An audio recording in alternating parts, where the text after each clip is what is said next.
Well, what about it, mister? What is this Fallout stuff? Welcome back to the Classic Fallout Iceberg series, where we'll be covering anything related to the older Interplay games of the franchise. This is Volume 2, and let's get right into it.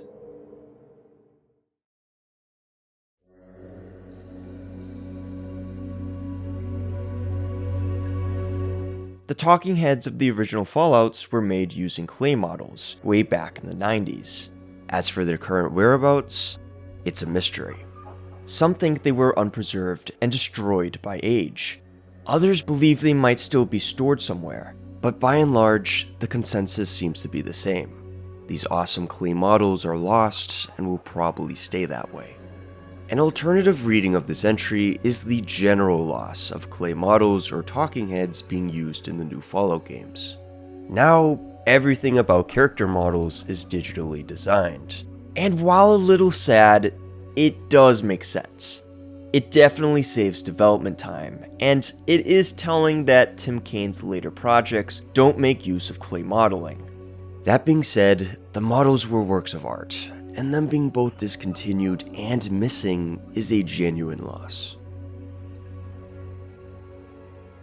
Exodus is the renamed and reworked tabletop RPG adaptation of the Fallout D20 system, developed by Glutton Creeper Games.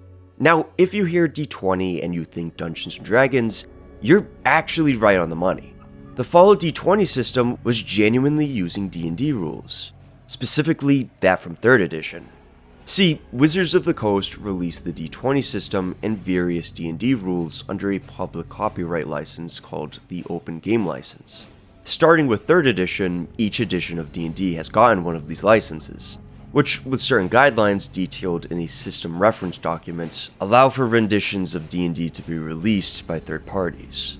Heck, even you could create an OGL game if you really wanted to. And that's exactly how Fallout D20 was being made. It wasn't an official partnership between Fallout devs and Wizards of the Coast. It was the result of Glutton Creeper Games working with Interplay and using the OGL.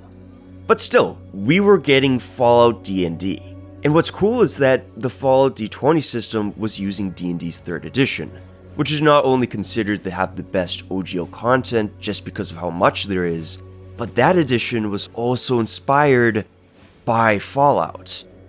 According to Tim Kane, 3rd edition's designers told him that Fallout's perks inspired D&D's feats, so it would have been nice to see things come full circle. But sadly, Fallout D20 never officially came to be. Like Fallout Online, Exodus was a victim of Bethesda's purchase of the Fallout IP. Fortunately, Exodus was able to survive, thanks to some changes to the setting, and especially the name. In the world of Exodus, war never changes, but history has. There isn't just a space race. There's a human experiment race to create the world's first super soldier. This race started during World War II and continued into the Cold War. America does its best, but as a failsafe, creates the Freehold Project, an initiative to house important military personnel and families of any investors in the project in the face of nuclear annihilation. But it's not the Cold War that makes the world hot. It's the war on terror. China still strikes first, though. Nations get nuked, the Earth's axis tilts, and the world ends just as the Mayans predicted, on December 21st, 2012. Americans amass an exodus into the underground shelters below. And years later, when they re-emerge, they'll find that, yeah, you guessed it. The game is bootleg Fallout. A lot of changes made outside the timeline are pretty minuscule overall. Instead of ghouls, you have ghouls spelt like this. Instead of the Vault Dwellers, you have the Shelter Dwellers. And instead of super mutants, you have... Oh my goodness! Look at this name! Who would call them this? There's a lot more comparisons I could get into. But as silly or uninspired as some of this might seem, I do think you have to keep in mind the context. Exodus isn't just some blatant ripoff of Fallout. It was going to be Fallout, and then it got the rug pulled out from under it. Kind of like what Fallout 1's devs went through with the GURPS license. They made their game to fit the GURPS tabletop system, only to have that license fizzle out. What did they do? They remodeled and renamed things, made the 3d6 system a D100 one, merged skills together, threw in more stats, traits blatantly stayed in, but advantages and disadvantages were merged together. Maybe the execution wasn't perfect, but the folks behind it were making the best of a bad situation. Just like Glutton Creeper Games here. Not the best execution in places, but I give them props. And if you read between the lines, it can easily be played as Fallout with D20 rules. At the end of the day, Exodus could have easily been the first official Fallout tabletop RPG. Too bad the Fallout IP had an Exodus of its own. Pat is the partner of the Vault Dweller from Fallout 1, and is mentioned in the introduction of Fallout 2's manual, written in the form of the Vault Dweller's memoirs. After being exiled from Vault 13, the Vault Dweller was eventually met with a group of their fellow residents, who had decided to leave the Vault and join them. Together, they journeyed north, founded the tribal village of Arroyo, and started getting busy. The Vault Dweller fell in love with one of their fellow tribespeople named Pat, who helped them lead the village and raise their children. Sadly, Pat ended up passing away before the Vault Dweller. My love perished years ago, and not a day goes by that I do not think of Pat's face. I see it every time I look at our children. It's a tiny piece of lore, and while it does straddle players with a definitive backstory and love interest, it also leaves some wiggle room for role-playing. Pat's gender isn't revealed, so you could still imagine the Vault Dweller being either a dude or a chick. Also, Pat's fate isn't directly revealed, so there's also wiggle room for that. If anything else, Pat did play a hand in helping the Vault Dweller create the village of Arroyo, and bring about generations of future leaders, including the Chosen One. Fallout Tactics not being canon is a claim that's been made over the years, including by the director of Bethesda Game Studios, Todd Howard. But here's the thing. While Tactics isn't canon, some of it is. Even some like Fallout Tactics is there's some stuff from canon from Fallout Tactics as well. It's complicated. Basically, we know for certain that some elements of Tactics are canon, such as the Midwestern chapter of the Brotherhood of Steel, and the fact the Brotherhood makes use of Zeppelins. Everything else is kind of up in the air. From the game's villain, the Calculator, to Vault Zero, and the true purpose of Vaults being a failed plan to have Vault Dwellers emerge to a mutant-free wasteland. There's already been some speculation that Fallout Tactics will just eventually become canon, so that's what I lean towards. We've gone from hearing how the game isn't canon to how some of it is. So maybe one day, Tactics not being canon won't be the case after all. To say Fallout 2 had a painful development would be a major understatement. A lot of Fallout fans decry New Vegas' development, saying Bethesda didn't give developer Obsidian Entertainment enough development time with only 18 months. Fallout 2 had 9 months. That's not even a year. Fergus Urquhart, leader of Interplay's RPG division Black Isle Studios, claims financial difficulties were creeping in due to the state of Interplay, which shortened and rushed their production time on the game. Worse yet, what little time there was to actually develop the game was allegedly plagued with issues. For the sake of clarity, I'm going to be using Tim Kane's video Why I Left Fallout 2 as the basis for the following claims. According to Tim, creator of the Fallout series, who left its sequel partway into development, he had no plans on making a Fallout 2 right out the gate. That duty went to a different team months before Fallout 1 shipped. Considering that Fallout 1 was a B-team project, this was a C-team effort on the sequel. And it ran into an issue during the pitching stage. Namely, that Interplay founder Brian Fargo didn't like any of the pitches he saw. He wanted Tim to make one.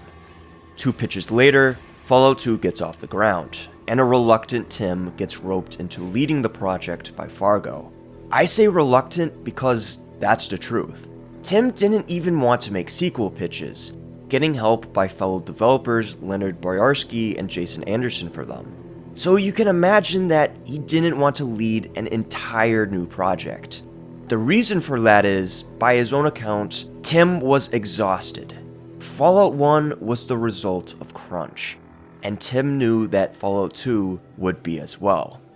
Then, since Fallout 1 was a surprise success, executives started meddling with the sequel.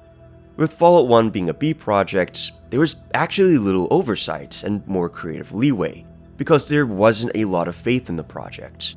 Fallout 2, meanwhile, didn't have that same luxury. For example, consider the infamous Temple of Trials tutorial section. Hated for being an unskippable and needless inclusion, was also hated by the game's designers for the same reasons. It was just mandated by the higher-ups, who also mandated it not be skippable, even on later playthroughs. You know, at that point, they could have also mandated it be better designed. Come on. I'm going to chime in here and say I think this interference may back up what Fergus said about Interplay's financial difficulties. Interplay was probably struggling, so having this surprise hit under their belt gave them the incentive to guarantee an even bigger one. It's just that they were so overeager to get that success, they went about things the wrong way. Like, they could have let Leonard Boyarsky, Fallout 1's lead artist and the designer of the game's box art, design the sequels. The marketing department was prepared to just outsource the design with no input from any of the designers.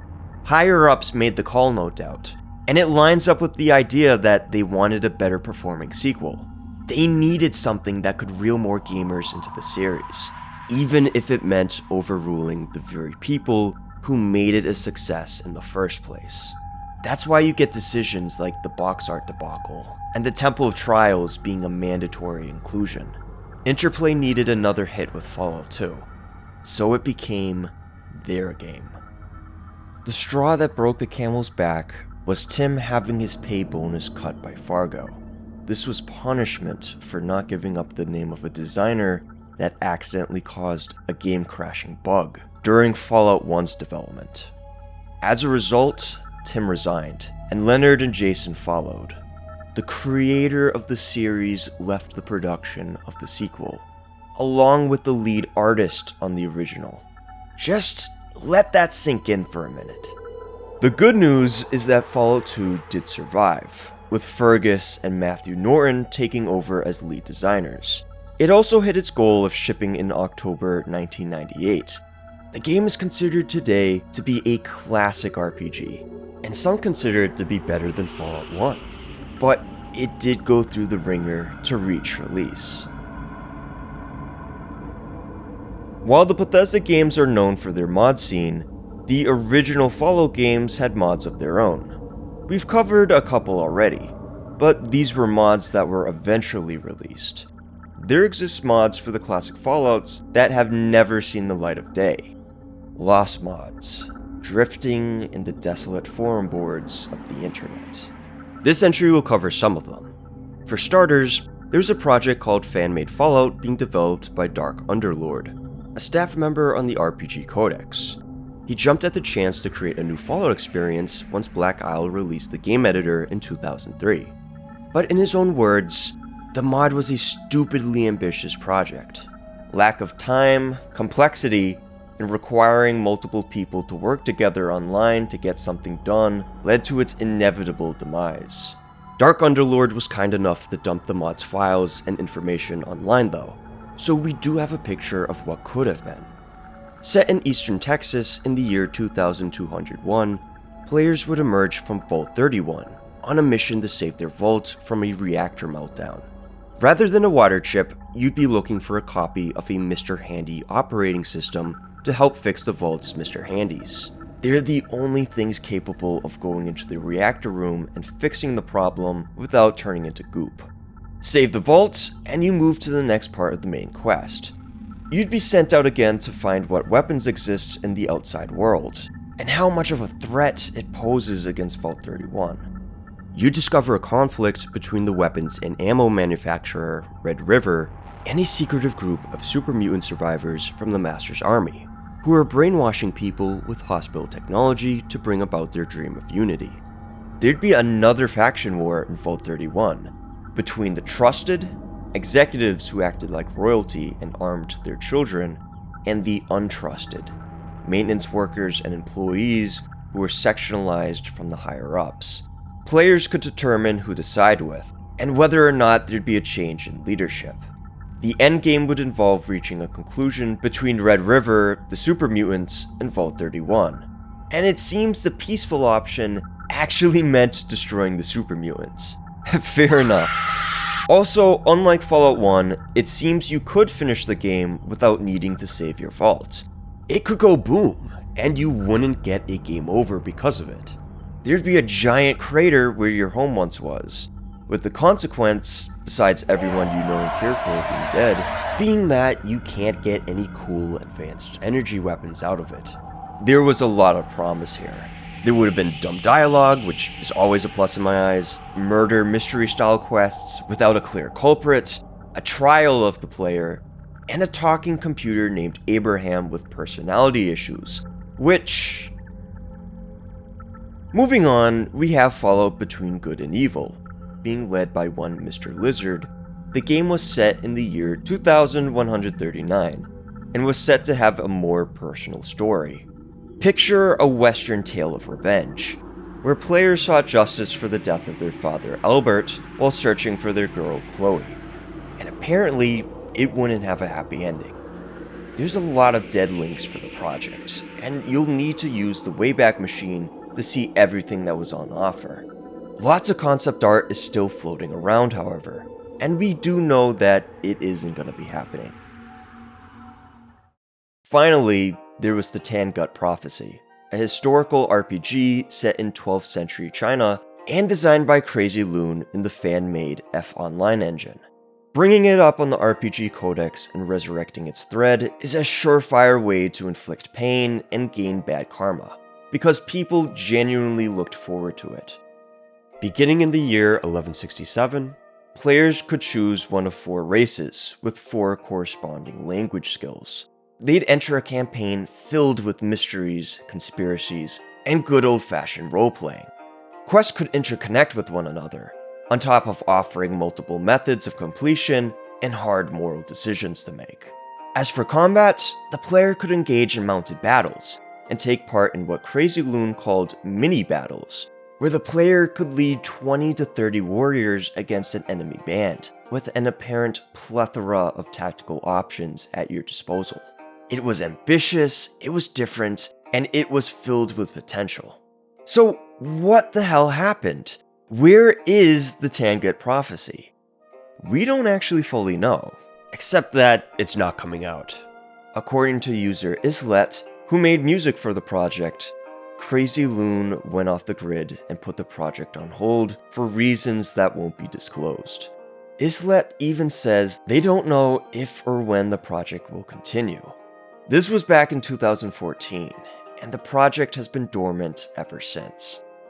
I'm sure there's a ton more mods that are lost or not well known about, but these were the ones that stood out to me the most. If you know any I haven't covered, let me know in the comments below, and I could always do a separate video on them. The Master is right. This refers to the idea that the villain in the first Fallout game, the Master, may have been justified in his ideas that humanity is a warring, doomed species. His mission is to advance humanity into one unified race of mutants, at the expense of humanity, forcibly experimenting on normals and converting them into mutants, as well as planning on sterilizing any survivors in his path. For his crimes against humanity, the Master explains himself. The unity will bring about the master race. Master! One able to survive, or even Thrive. in the wasteland. As long as there are differences, we will tear ourselves apart fighting each other. We need one race. Race. One goal. Goal. One people to move forward to our destiny. Of course. Mutants are best equipped to deal with the world today. Who else? The ghouls? please. Normals! They brought nuclear death to us all. This will be the age of mutants. Mutants? All that resist? Yes. And all those that are required for the unity as well. The remainder will be allowed to live out their days, but under unity, control, and protection. But none shall breed, for they will be the last of their race. Obviously, what the Master is doing is wrong, but his reasoning isn't all that off. Normal human beings are destructive and divisive. In the world of Fallout, this is doubly so. It was normals that brought about the end of the world. It was normals that kept fighting each other in the rubble rather than rebuilding together to survive. And if we're getting armchair psychologist here, it was normals who created the FEV that turned a normal human like Richard Gray into a horrific, fleshy abomination. Humanity causes grief and suffering, because like war, humanity never changes. So, the Master wanted to force some change, and he was fine letting the ends justify the means. Ironically, grief and suffering are exactly what the Master causes in his war against mankind. He thinks he's saving mankind by changing it for the better. He's unifying the people and properly preparing them for life in the wasteland, forever powerful and rad-free. Unknown to him, the super mutants he's forcing normals to become are sterile, a fact that's kept hidden from him by his own followers and yes-men. And if you show the Master evidence of this sterility, this is how he handles the news. Preposterous! The FEV2 virus doesn't destroy the reproductive organs of those it mutates. Do you have proof? I must digest this information. One moment. I understand now. You made a clever forgery. You made this up to fool me. Fool me! But it cannot be. This would mean that all my work has been for nothing. Everything that I've tried to a failure. It can't be. I don't think that I can continue to have done the things I have done in the name of progress and healing. It was madness. I can see that now. Madness. Madness? There is no hope. Leave now.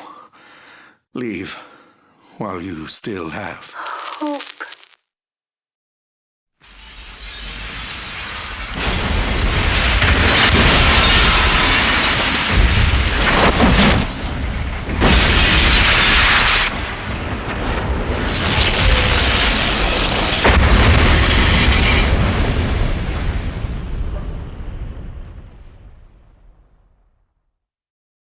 It's sad stuff, and it shows the Master is more than just some one-note cartoon villain. He truly did care about saving humanity, and it helps support some people's notions that maybe there was something to the madness. Maybe humans would be better off as unified mutants instead of divided normals. Maybe the Master was right all along. Personally, I don't think the Master was right at all. But I do think there was a nugget of truth about his views on humanity, as a squabbling, warring species that destroys as much as it creates. If this wasn't the case, the series wouldn't have the human factions and conflicts we see in each subsequent game. We wouldn't see the NCR grow from a peaceful agrarian community into a corrupt expansionist empire. Mankind will remain divided and destructive, just like the Master said it would. An infected foot is technically something seen in the Fallout games. There is an extra mutated toe you can get in Fallout 2 for standing in toxic waste for too long, which you can actually get as an item, and consume if you're willing to go there. Also, there's this piece of art in Fallout 3 during the Generalized Occupational Aptitude Test, or GOAT for short. The question is how you deal with the Vault Dweller who has a strange, growing infection on his foot. It's in line with how the Fallout games play around with the camp and pulp of 50s science fiction. With radiation, you wouldn't actually wind up with an extra toe or as a living zombie. The games do show some of the terrors of radiation exposure, but at the same time also give us stuff like an infected foot.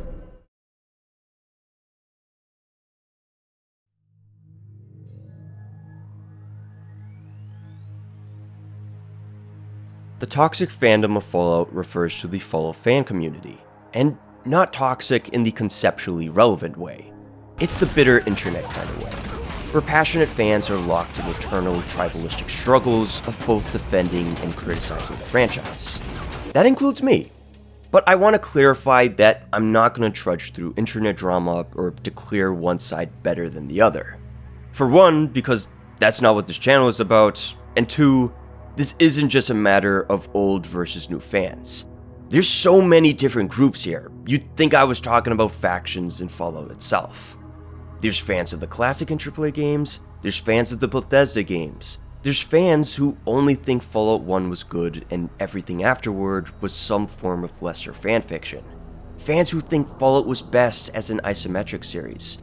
Fans who can't play the isometric titles and can only stomach the first-person games. There's fans of both eras of Fallout, or of certain games from both eras.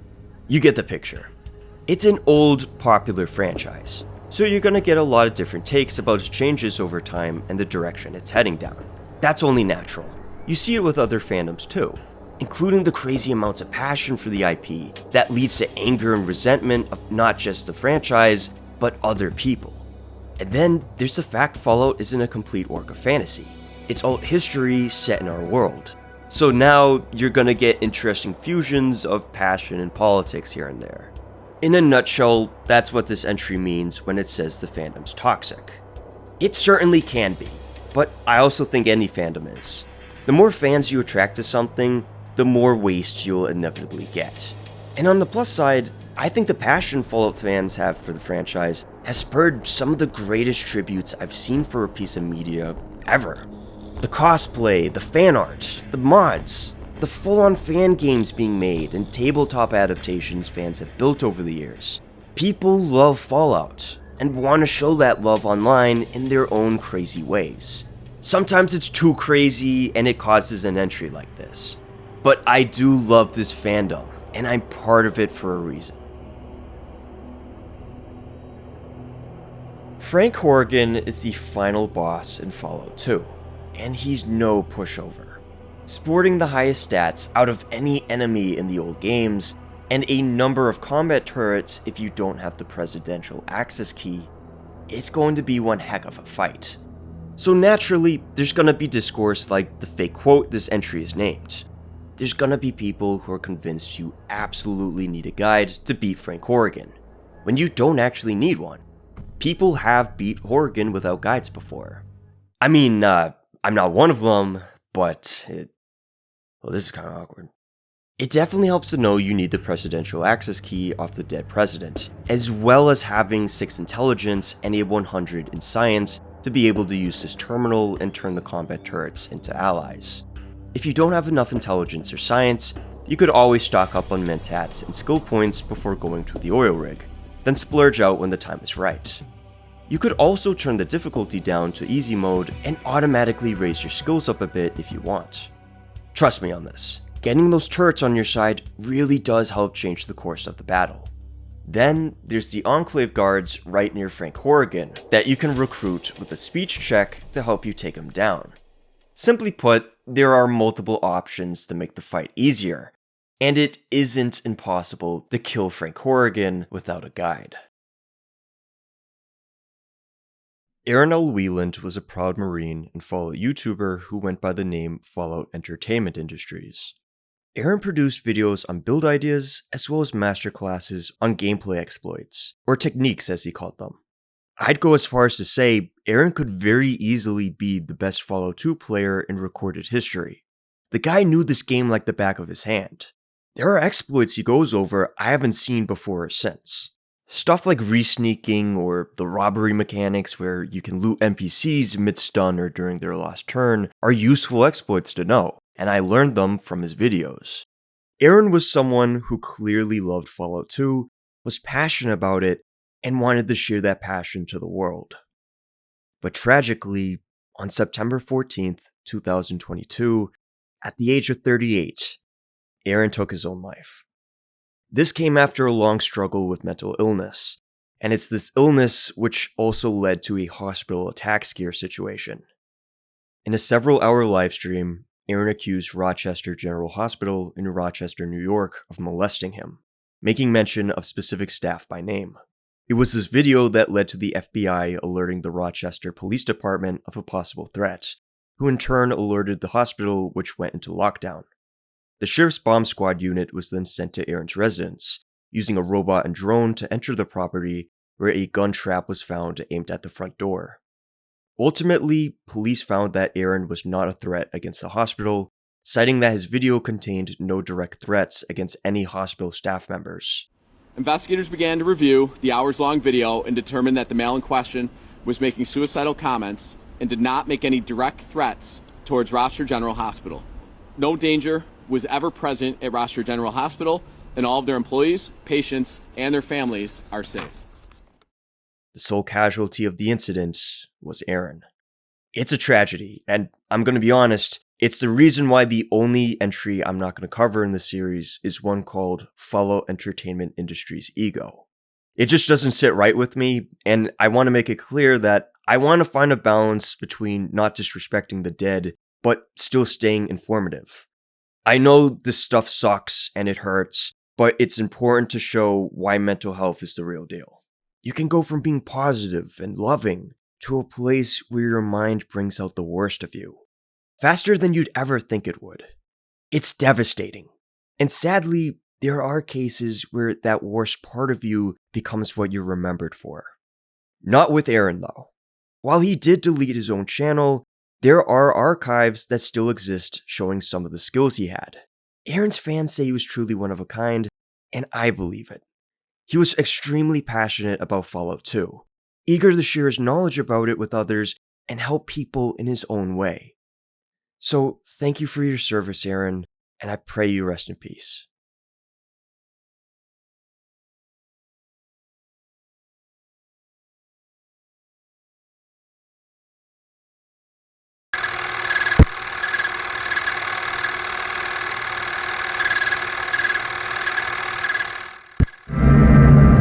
Fallout, an increasingly important word in the atomic and hydrogen age. The facts from federal civil defense tell us that fallout could hurt you, might even kill you. Well, what about it, mister? What is this fallout stuff? Fallout is nothing more than particles of matter in the air made radioactive by nuclear explosions. Sooner or later, however, they settle to Earth. This is fallout, and it can be very dangerous if you don't know what to do about it. Well, do you know what to do about it, Grandpa? Not yet, young man, but I will. There are 4 major characteristics of an A-bomb or H-bomb explosion. They are blast,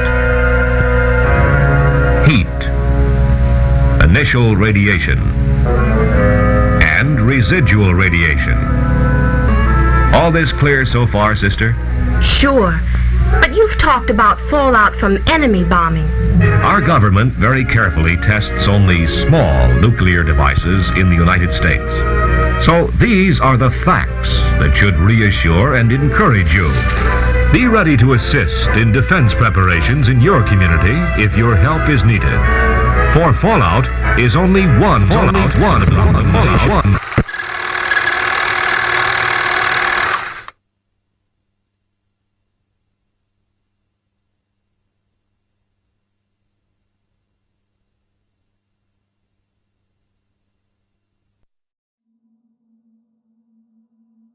Fallout Tactics is a combat game, so there's no way to do a pacifist run.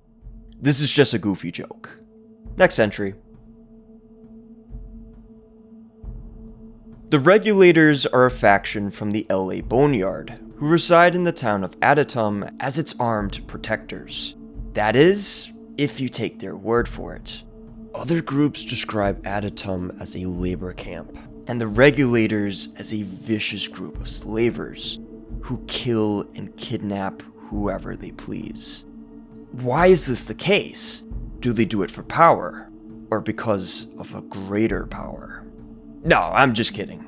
The Regulators are never stated to be working for the Master.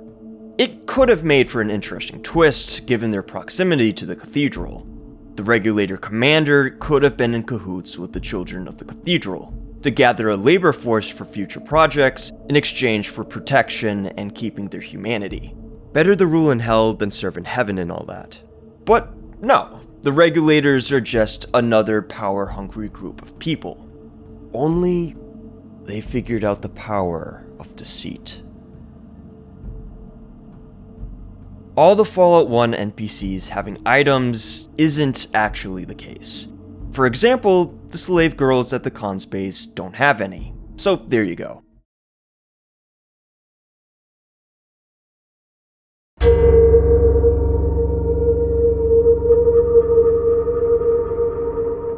Arroyo is the starting town in Fallout 2, and if you really want to, you could wipe it off the map. None of the characters are unkillable, even your own mom. You could slay all the NPCs in Arroyo and leave the village filled with corpses. Only this would result in a game over. Chosen, the village dies. All of our futures die too. The campaign needs Arroyo and its people to survive, so destroying them isn't exactly optimal. People think the Temple of Trials is difficult, and they have low intelligence scores. You just have to kill ants. If you can't kill an ant, well, you're a moron! In all seriousness, the Temple of Trials is one of the more infamous parts of Fallout, and it is something that gets criticized for its difficulty, pacing, and plausibility in the world. It's something the developers wish wasn't in the game. That's all you need to know. But still, I'm gonna give you a rundown of the tutorial and hopefully show you the path to a triple-digit IQ score. Lord knows I needed it. First things first, Fallout 2 doesn't start like Fallout 1. No kidding, but what I mean is, you're not given any kind of starting gun in the sequel like you are in the first game. You only start off with a melee weapon, which, yeah, you can throw, but that takes into account your throwing skill. Assuming you don't want to go with a melee or throwing build, you might think you're in for a bad time when you get inside the temple and realize it's filled with giant enemy ants. Not to worry, just outrun them and end combat manually once you're out of their vicinity. Also, this is a good time to make sure you've got combat speed cranked up. With that set, open the door and just proceed to the next one. You don't have to bother exploring around, you'll find giant enemy scorpions if you do. Even when you get to the door and realize it's locked, just lockpick the door open and proceed. Run forward, grab the explosive, go to the next door, make sure not to set it too early like I did because my intelligence score was too low, and get a healthy distance away before it blows.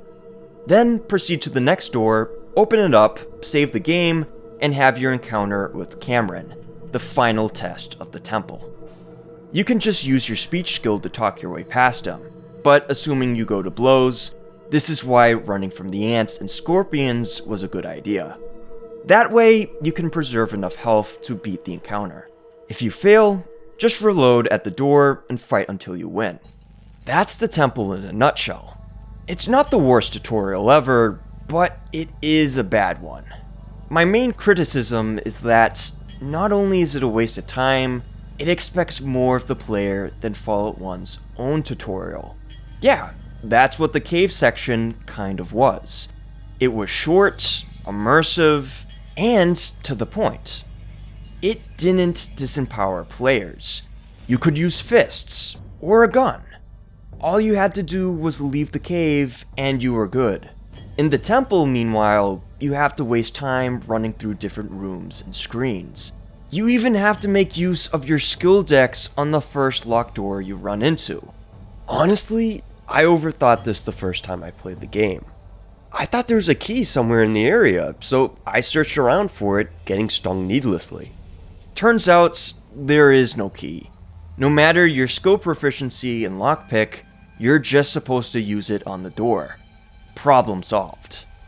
So, I guess I lived up to this entry after all. Fallout 1 children exist, but not in the current Steam or GOG release of the game. You're going to need a mod to patch them back in. And while they don't add a lot to the experience, they do remind one that the world, even after the apocalypse, is still turning. The Fallout 1 demo town is a small armpit of the desert called Scrap Heap. It looks a lot like Junktown, except even to the locals, Junktown's the better spot. Scrap Heap runs on a power generator fueled by Brahmin dung, which is at the center of a gang war. The Crips and the Fools compete for control of the generator, and there's multiple ways to deal with their gang war. You could wipe out one gang or the other, wipe both gangs out, or if you think Scrap Heap doesn't live up to its name already, you can make it one by sabotaging the generator. Killing Vault 13 at the start of Fallout 1 isn't a good idea. Unlike Fallout 2, where at least you get a game over after killing important NPCs and leaving, it's impossible to kill the Overseer of Vault 13. He's an invincible character that'll decimate the player, and you'll anger him if you shoot any Vault Dwellers. The Vertibird ending is a hypothetical ending for Fallout 2 based on cut content from the game. Basically, the way Fallout 2's main quest goes, you need to access a tanker to drive it to the Enclave oil rig, where your tribe is being held hostage. Save the day, get everyone on board the tanker, drive off, cue explosion in the background. That's the standard Fallout 2 ending. But originally, players would have an alternate means of getting to the oil rig, using a vertibird stolen from Camp Navarro. This is cut out of the game, but it raises the question. If it hadn't been cut, surely there would have been an alternate cutscene where, instead of showing the tanker in the ending, there'd be a vertibird. And there's some other questions this ending raises. Like, how are you going to fit an entire tribe inside one vertibird? It makes more sense with the tanker, doesn't it? So what? Are you gonna have to steal multiple vertibirds? Hope your tribal family knows what autopilot is? In that sense, the vertibird ending is an interesting idea, and I wonder how it would have been pulled off. r/Classic Fallout is a subreddit that, in its own words, is a Fallout community for the early games. Expect a community dedicated to the older Fallouts, with questions, appreciation posts, and fan art surrounding the classic games. Fallout Tactics never had a functional multiplayer. This is going off some comments about how exploitable multiplayer was. The lack of balance probably didn't make it feel functional, hence the entry.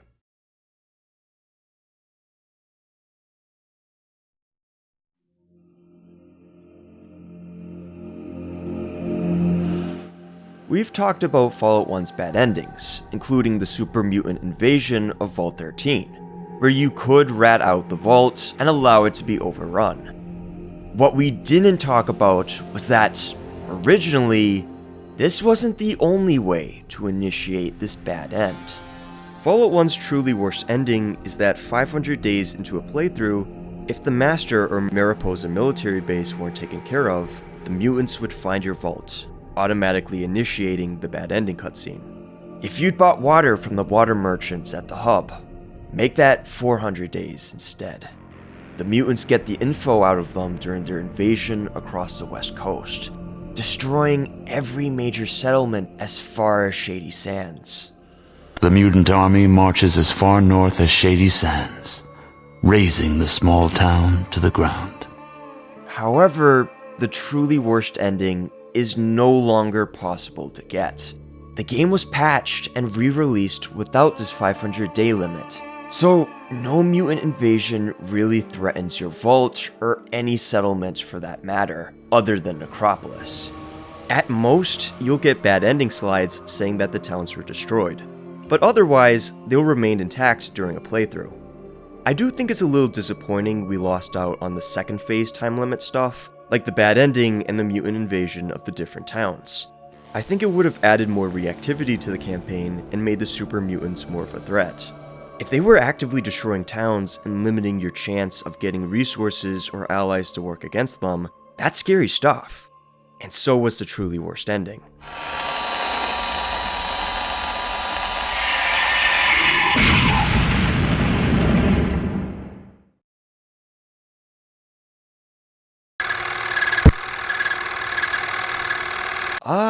We actually did this already. Moving on. Interplay's Fallout Online is a cancelled MMO project that was in development by Masthead Studios and team members of Interplay. Set in over 65,000 square miles of the wasteland, there'd have been multiple playable races and starting locations.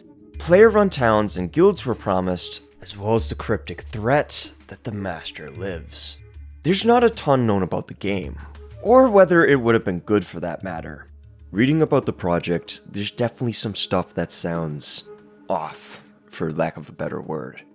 For example, the game would have started with yet another apocalypse, and one that's kinda overkill at that. But the biggest red flag to me is the pseudo time travel angle. Not actual time travel apparently, but you are still going to see moments in previous games and old characters in the present. And they mentioned multiple timelines, so I think the time travel would have been more like exploring the multiverse, but even still, it really would have had to been handled well to work. Essentially, just do it in that classic Fallout spirit. Give me wacky sci-fi, but played straight and with a really dark twist. Like, instead of an energy weapon, you get a man-melter. Instead of teleportation, you get the Philadelphia experiment or the jaunt. Instead of fan service seeing timelines of previous games and fan-favorite characters, I want to see doomed Earths and the folks cursed to live on them. Fallout Online was cancelled, and we did eventually get Fallout 76 developed by Bethesda. But one has to wonder what the original Fallout MMO experience would have been like. The games are perfect. Except, not exactly. I think even this entry agrees, seeing the quotation marks. There are objective flaws with the original games, including typos in the dialogue, houses you can steal from and there's no reactions or consequences whatsoever, and the fact that some good endings in the game files are just flat out unattainable without mods. Then you get into more subjective things, like the limited use of certain skills, the jarring reference-based comedy of the sequel, and the fact that inventory in both is a single column. Also, not gonna lie, the writing in these games does fluctuate a bit. It's like you can get some of the best in the genre, and then get stuff like this. Serviceable, and then, Oh, and the Gorus cloak animation you have to wait through every single time. Don't get me wrong now, the games are classic RPGs for a reason. They come close to being flawless through their systems, art, atmosphere, and RPG spirit. But to quote an old childhood trauma of mine,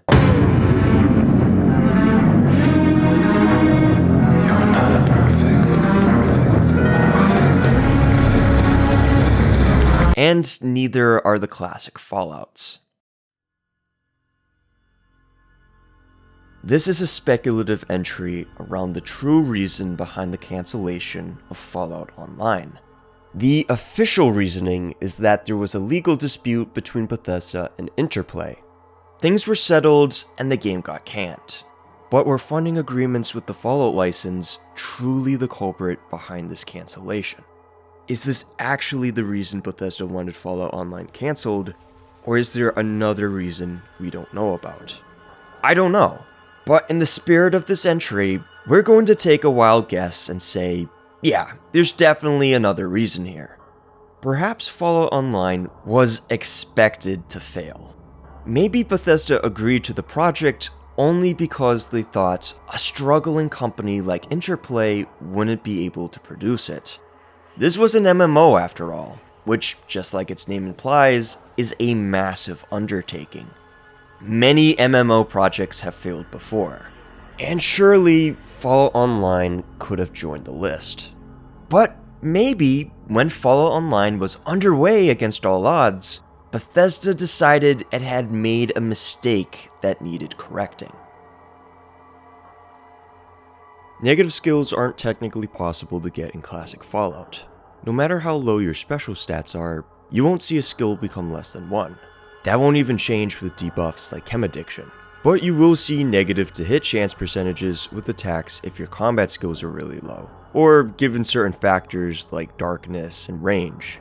Weirdly enough, while negative skills aren't something in the classic games, they are in the new ones, thanks to stuff like Chem Addiction lowering stats into the negatives. Skills tied to the stats get impacted too, so there you go. Harold abandoned Richard is the idea that Harold, whether intentionally or not, left his companion Richard Gray for dead. For context, before their transformations, Harold was a trader and Richard was a doctor. After a series of fatal mutant attacks on caravans, Richard stepped up to the plate and led an expedition to find the source of the killers, with Harold being one of his followers. Evidently, Harold respected Richard a lot for his intelligence, and trusted his leadership enough to follow him to the Mariposa military base. The two lost many good companions as they made their way inside, until finally, they found the vats. We made it to some sort of central core, like a plant of some sort. That's when it happened. A robot crane crashed into us. Last I saw Gray, he was flying through the air and into some sort of acid bath. I was in bad shape and, well, I passed out. No, you idiot! I just said I never saw him again, didn't I? Well, I have no idea. Woke up in the wasteland, barely hanging on. Got lucky and some traders I knew found me days later. Good thing, since I was already changing. They brought me here, and here I've been since. Now, I think Harold is a kind enough soul. And obviously storming into a death trap and barely surviving takes some massive stones. But needless to say, Harold didn't go back in to recover Richard. He saw him go into what he figured was an acid bath, and after waking up, he got out of there. He abandoned Richard, which in turn led to the creation of the Master. Again, Harold is a good enough sort, and it was a completely understandable decision not to go back for Richard. That being said, what if we're wrong? What if we're actually being played like a fiddle? I mean, Fallout 1 is a bleak game. There's even an entry about it. What I'm saying is, if you want to stretch some things, you could read the situation in a different way. After all, this is the same game where you're not actually the chosen one. You're just a pawn for the Overseer, who talks you up after you picked the short straw to leave the vault. It's very, very easy to forget, but people lie to you, and not everything's as clear as it seems. So maybe Harold isn't only guilty of not trying to save Richard. Maybe he didn't get knocked out at all, passing out in a mutant-infested base with killer robots, and just coming to outside? He did have a buddy to help him out, but they could have easily been part of the cover story. Harold could have just run off after getting struck by the crane and watching Richard take an FEV bath, and lies about it to not seem like a coward. Keeps him from looking bad to cap givers like yourself. Then, if you really want to get bleak, you might just think this is all a lie. That there was no automated crane that swung down and pushed anybody. that Harold basically shot Richard in the foot to make his escape. He shoved him into a vat, got some splashback that turned him green, and ran off to save his own skin. Karma practically tore it away. Just food for thought the next time you spirit caps over sob stories. Wanamingos are an enemy creature that appears in Fallout 2, being a species of monsters that live in underground hives, hunt in packs, and have a queen who lays eggs. They're also called aliens, and they're just straight up aliens from Aliens. They look like xenomorphs and they function the same way, having a queen that lays eggs. Except they aren't technically aliens. Chris Avallone made it a point in the Fallout Bible to explain how they're not actually aliens, but instead are FEV experiments. They were designed as bioweapons meant for the invasion of other countries. Them being alien to those nations, and just generally looking like something out of this world, you can see where the name comes from. Thank you guys for watching Volume 2 of the Classic Fallout Iceberg series. We got 2 more parts planned, with the last part going to be a little different than what the iceberg provides. Just going off the iceberg alone, the final volume would have been pretty short, so I'm going to be adding more entries of my own in order to round things out. If you got any suggestions for entries you'd like to see, leave them in the comments below, and I might just include your idea and give you a shout out. Thanks again for watching. Much more to come. In the meantime, stay safe out there.